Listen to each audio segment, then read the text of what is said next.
Hello YouTube, this is fresh from eGaming Television and patch 6.3 has just been released and we are bringing you our first 6.3 guide and it is Jungle Elise. Only the spider is safe in her web.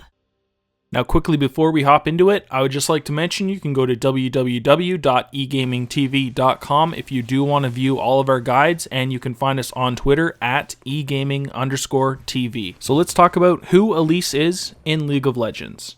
For starters, she's always almost found in the jungle. She's not that strong of a top or mid laner, but her ganks are very strong. She does have abilities which do percentage of targets missing health, so she can actually execute enemies. Because she does do percentage of target missing health, this also allows her to go for a somewhat tanky build. In the mid and late game, she kind of transitions into a somewhat tanky frontliner that actually dishes out a fair bit of damage as well. Let's hop right into her pros and cons, starting with her first pro, which is she has high burst. She can simply walk into a lane, root them, and then do two different abilities which do percentage of target missing health, as well as a bunch of other abilities which do high amounts of AP. Generally, what you can do is land your snare, use all of your human abilities, go into spider form, quickly use those abilities, hop back into human, and if you do need those, you can use those to finish off your opponent. All of these abilities are able to be used in a very short period of time, so you can get them all off within a 2 to 4 second period. Generally, a squishy target will die to all these abilities used in quick succession. Elise's next pros is that she's got strong ganks and amazing counter ganks as well. The main reason for this is that she's got a 1.6 second stun with just level 1 in her E. If the lane she is ganking for is able to do some sort of damage, that means her executes will be much more effective and enemies usually will die. She's one of the best counter gankers considering she can easily close a gap with her target using her repel. Once doing so, she's usually able to use all of her spider abilities, killing the opponent and usually saving their teammate in the process. Because of her ability Repel as well, she's also got a great escape. When she is in a sticky situation, she's able to simply activate the ability and jump down to either a minion, ally, or opponent. Another pro she does have is that she's got her ultimate at level 1 and gives her a whole new set of abilities. This means when people are level 3, they generally have 3 abilities, however Elise will already have 6. All of these abilities together give her a great escape, engage, tons of damage, and some great sustain as well. That brings us right into our next pro, which is she has good sustain. The biggest reason for this is simply the health on hit you do get in spider form. It does start off rather low, however it does scale with your AP and you do get an attack speed buff from your W in spider form, so you can get more hits and gain more health that way. Elise's last pro, which can be the hardest one to do, is that she can dodge abilities. Now some abilities do have such a quick cast time that it's not really that feasible to dodge. However, if you do see something like an Ezreal ult, you can simply repel up in the air, let it go by, and then jump back down, taking no damage. With all of those pros come some cons of course, the first one being she's weak against counter ganks. Now she's good at counter ganking because she can close gaps with her repel, however her repel does have a long cooldown. Let's say for example she ganks top lane and has to use a repel to close the gap on an enemy. She does so, and the enemy simply flashes away. In comes the enemy jungler Rek'Sai. The top laner you were ganking simply turns around and also is now on you in a 1v2. You're kind of screwed in this situation unless your top laner also engages and maybe you can win the 2v2. Since your repel is on cooldown still, because it is a very long cooldown, escaping isn't really that great of an option. Elise is good at ganking, however, she is not a great duelist. That means a lot of junglers can actually kill her in 1v1 situations. Another reason she is so weak against counter ganks is because of our second con, which is she is squishy early on. We usually go for a Runic's Echo into Boots of Swiftness and then a Rhyolize, usually grabbing the AP pieces first. This does make a lot of sense for us since we are roaming the map looking for ganks and we do want to do as much damage as possible to kill those targets. However, due to this build, we are, as I said, very squishy early on. Elise's next con is that she's hard to master, and this is pretty much just due to the fact that she has 6 abilities. Her spider form / human form also has a 4-second cooldown, so she has to keep in mind if she is switching form that she cannot switch back for 4 seconds. This can be especially bad in a case where you go into human form to try to finish off an opponent that's running away, however you quickly get engaged on and you're not able to go back into spider form so you can repel away. Elise's last con is that she's also got high mana costs. She's very reliant on the blue buff early on, and later on in the game she may not always have mana to use her human abilities. It's also not that feasible for us to pick up regen items like say a Morello's because we do want to get some tanky items in our build. Now we're going to look at Elise's Masteries, which are 12 Ferocity and 18 Cunning. And one good alternative is 18 Resolve if we want to get Strength of the Ages just to be a bit tankier and get health from siege minions and large monsters. So in this build, we start by taking Sorcery, so we get 2% increased ability damage, followed by Double-Edged Sword, which when we are in Spider form, we deal 3% additional damage and take 1.5% additional damage. In human form, we would take 2 and deal 2% more damage as well. We follow that up with Natural Talent, so we get plus 10 attack damage and plus 15 ability power at level 18, because we can make some nice use out of the AD and AP. Now, due to the fact that we do have a stun in our kit and we do get a Rhyalize, we get Oppressor, so we deal 2.5% increased damage to targets with impaired movement, which is slows, stuns, roots, taunts, and etc. In the Cunning side, we start by taking Savagery, so our single target attacks and spells deal 5 bonus damage to minions and monsters, and this is just to get through the jungle a bit faster. The jungle buffs are rather strong, so due to that we take Runic Affinity, so the buffs from neutral monsters last 15% longer. We then move into Merciless, so we deal 5% increased damage to champions below 40% health. Since we like to use our percentage of missing health abilities when they are low, this will make them do even more damage when they are below 40% health, which is a really nice thing to have on Elise. We follow that up with Dangerous Game, so champion kills and assists restore 5% of our missing health and mana. We then follow that up with Precision, so we gain 3 plus 0.3 per level Magic Pen and Armor Pen.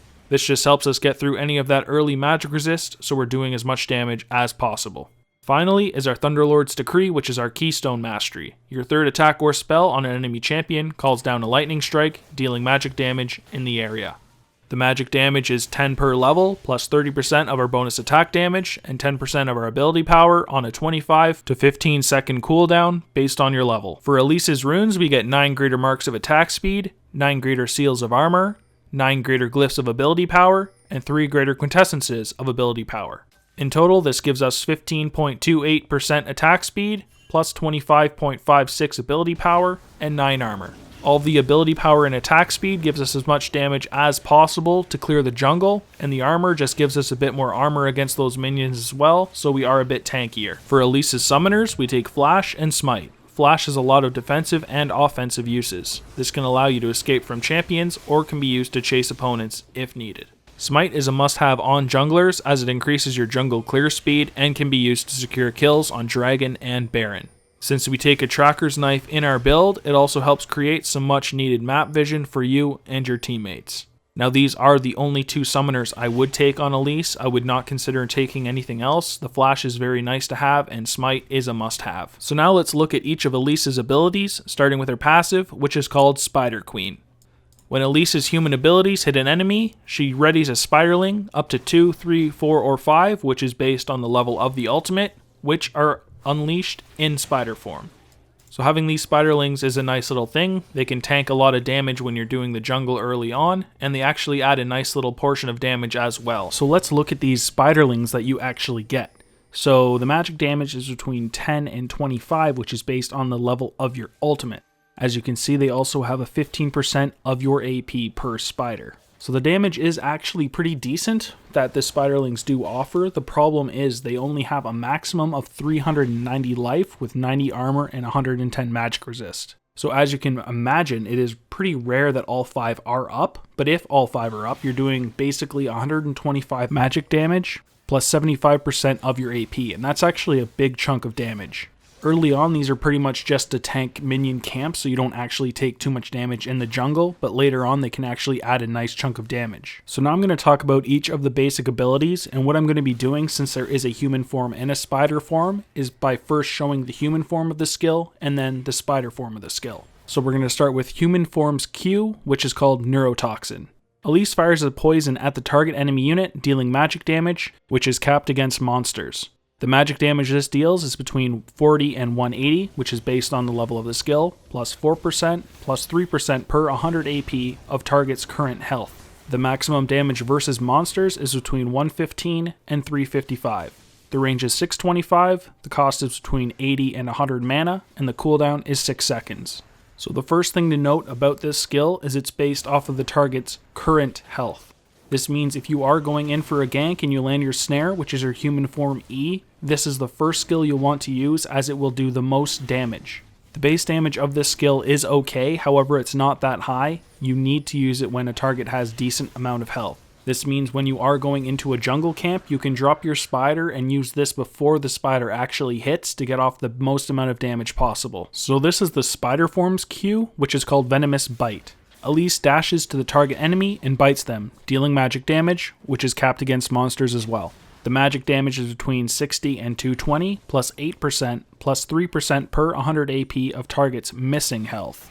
The max damage versus monsters is between 135 and 395. The range is 475, and the cooldown is 6 seconds. So as I tried to kind of emphasize, this is based off of missing health, so this is your execute ability. A simple reminder kind of is the human abilities are what you open fights with, and the spider abilities are what you end fights with. This does have better base damage than your human's Q form, however, you should be using it when a target does have less health. This also does have a dash in it, however, so you may also need to use it to actually close a small gap between you and your enemy. Next we look at human form's version of W, which is called Volatile Spiderling. Elise summons a venom gorged spider for 3 seconds, which moves in the target direction. The spider explodes upon contact with an enemy unit or at the end of its lifespan, dealing magic damage to nearby enemies. The magic damage it deals is between 60 and 260 plus 80% AP. If the spider does not hit an enemy before reaching the target location, it retargets and chases down a nearby enemy, prioritizing champions. The spider's movement speed increases as it gets closer to the target. The range is 950, the cost is between 60 and 100 mana, and the cooldown is 12 seconds. This is just a nice little AoE ability that does have a pretty decent AP ratio on it as well. It's great for clearing jungle camps, however it can be somewhat unreliable on getting the damage onto champions, as a lot of champions in the meta right now do have dashes and whatnot, so it doesn't actually hit people too often. It is, however, great comboed with your E to do a bunch of damage that way, since they're stunned and not able to actually move. Since this isn't actually as good as your Q and your E is only really a snare, this is what we take second. Elise's spider version of W is called Skittering Frenzy. The passive part is Elise's Spiralings gain bonus attack speed, and the attack speed is between 5 and 25%. When activated, Elise and her Spiderlings gain bonus attack speed for 3 seconds, and the bonus attack speed is between 60 and 140%. Skittering Frenzy also resets Elise's auto attack timer, and the cooldown is 12 seconds. The passive part of this ability is just okay. I mean, 25% isn't that much, considering it only also affects your Spiderlings, but the active is actually really nice. For 3 seconds, you and your Spiderlings at max level will attack 140% faster. So if you imagine you have a lot of AP and you actually have 5 Spiderlings up, this does a ridiculous amount of damage over 3 seconds. This gives you insanely high damage for that 3 seconds, however, you can only have it up a quarter of the time considering the cooldown is 12 seconds. Make sure you use this wisely after champions have dashed away or used whatever abilities they may have, so you're not wasting this ability considering it's a huge part of your damage. Since you're gaining health on hit when you are in spider form, you're actually really hard to take down during this phase as well, considering you're attacking so fast. Against tanky champions, they may also not even be able to bring your health down, considering you're gaining so much health when you're attacking. E's human form ability is called Cocoon. Elise fires a web in the target direction, granting sight of the first enemy hit for 1 second and stunning them. The stun duration is between 1.6 and 2 seconds, the range is 1075, the speed is 1600, the cost is 50 mana, and the cooldown goes from 14 seconds to 10 seconds. There's not a whole lot to say about this ability, it's basically just a stun that you can use when you are ganking a lane to hold down a target. Because of this ability as well, Elise also fits into pick comps who are roaming the map looking for single picks so they can actually push. Elise's spider form of E is called Repel. Elise and her spiderlings lift up into the air, becoming untargetable for up to 2 seconds and revealing the area for the duration. Upon landing, Elise's on-hit bonus damage and healing are increased for 5 seconds. The spider effect's increase is between 40 and 100%. If cast directly on an enemy, Elise automatically descends upon them after 1 second. While in the air, Elise can also use Repel to select a target to descend on. The range is 750, and the cooldown goes from 26 to 14 seconds. This ability here is Elise's main way of escaping. She can dodge all sorts of abilities when she is up in the air, and then simply, within a 750 range, drop on something so she can go to safety. As you can see as well, this does give you a 100% increase to your spider effects. That means Spider Form's W is best used right after a repel. Spider Form does give you health back when you do hit somebody, so if you're using your attack speed increase, you're getting more attacks in that duration and you are getting tons of health. Since E doesn't really give you a damage increase at all, we max it last after our Q and then W. One level early on is all we really need to make sure that we're able to snare targets and use this to escape. Now we arrive at Elise's ultimate, which is called both Spider Form and Human Form. For the passive, Elise can be accompanied by additional spiderlings, which become more powerful. If you can remember, we started with 2 spiderlings, and then every single level we get in this increases it by 1, ending up at 5.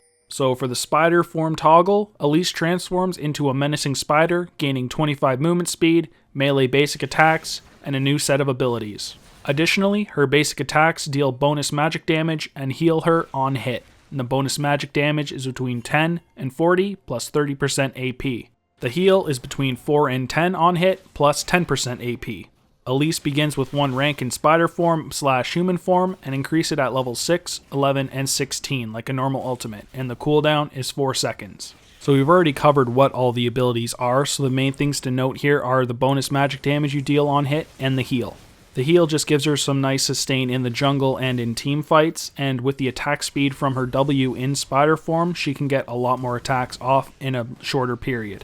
Same goes obviously for the bonus magic damage. When you are in the W, you're hitting more often and you're actually doing a lot of damage with your auto attacks if you do have a lot of AP. You also need to note that you do get movement speed increases when in Spider Form. I do see a lot of low elo Elise players running around in Human Form, but obviously that's a complete waste of time considering you get 25 movement speed in your Spider Form. You do need to keep track of when to go in Human Form though, because there is a 4-second cooldown on this. If you're going into bot lane to gank and you want to open up with your cocoon as opposed to repel, you need to make sure you go into Human Form in good enough time so you're able to go back in Spider Form and do a bunch of damage. So now that we've finally got her billion abilities out of the way, we're going to look at the ability order. This starts, like always, with her ultimate, which is called Spider Form. We take it at 6, 11, and 16. We follow that up with our Q, which is called both Neurotoxin and Venomous Bite. We take it at 2, 4, 5, 7, and 9. Next is our W, which is called Volatile Spiderling and Skittering something. Skittering Frenzy. So we take it at 1, 8, 10, 12, and 13. Lastly is our E, which is called Cocoon and Repel. We take it at 3, 14, 15, 17, and 18. So now we arrive at the last part of the guide, which is her item build. And it starts with a Hunter's Talisman, Refillable Potion, and Warding Totem. We then get our jungle item and boots, and the jungle item I do prefer is the Tracker's Knife, which is enchanted with runic echoes. All 3 of the basic jungling items are very good on Elise, but I prefer to play the game more team-oriented and get the wards. I'm the type of player that'll get a Black Cleaver on Lee Sin to help his team get through armor rather than get something like an LDR for just himself. Getting both the Red Smite and Blue Smite are very good options on Elise as well. I then follow that up with getting Boots of Swiftness just to get around the map more often and get more ganks in. 100% of the time, I then get my Ryales and 2 defensive items. Even though it did get nerfed by a little bit, I still prefer to get Dead Man's Plate and an Abyssal Scepter. Of course, if you are against a full AP team, you won't need the Dead Man's Plate, and if you are against a full AD team, you won't really need the Abyssal Scepter. The build I usually end up getting is a Runic Echoes, then Boots of Swiftness, Ryales, Dead Man's Plate, Abyssal Scepter, and a Void Staff. Elise is a champion, however, who can have all sorts of different builds. She can go for very tanky, very AP damage heavy. She fits into almost all sorts of different builds. And this honestly will completely depend on what your team needs, if they do need a tanky frontliner or a high damage AP carry. Some of the alternatives I do have, based on what you do need, is a Zhonya's for some more armor, AP, and a nice activate. A Liandry's if you are against a lot of tanky champions, a Randuin's if you do need it against something like a Yasuo, a Rabadon's Death Cap if you are going for a high AP carry build, or a Banshee's Veil if you need a bit more magic resistance. So that pretty much covers it for our Season 6, Patch 6.3 Elise Jungle Guide. This guide took a little bit longer than usual considering there is so many damn abilities that Elise has, but Elise is such a strong champion that I had to make the guide. For anybody who is a main jungler and is deciding what champions they want to main, I would definitely recommend Elise. Not only is she insanely strong, but she's one of the best AP junglers there is. A lot of the times you will end up having an AD mid and an AD top, so picking Elise is very good in those situations. If you guys enjoyed this guide, please like and subscribe. You can also go to www.egamingtv.com if you would like to view our other guides. You can also find us on Twitter at egaming_TV. Thank you guys for watching, and I hope to see you guys around the YouTube channel.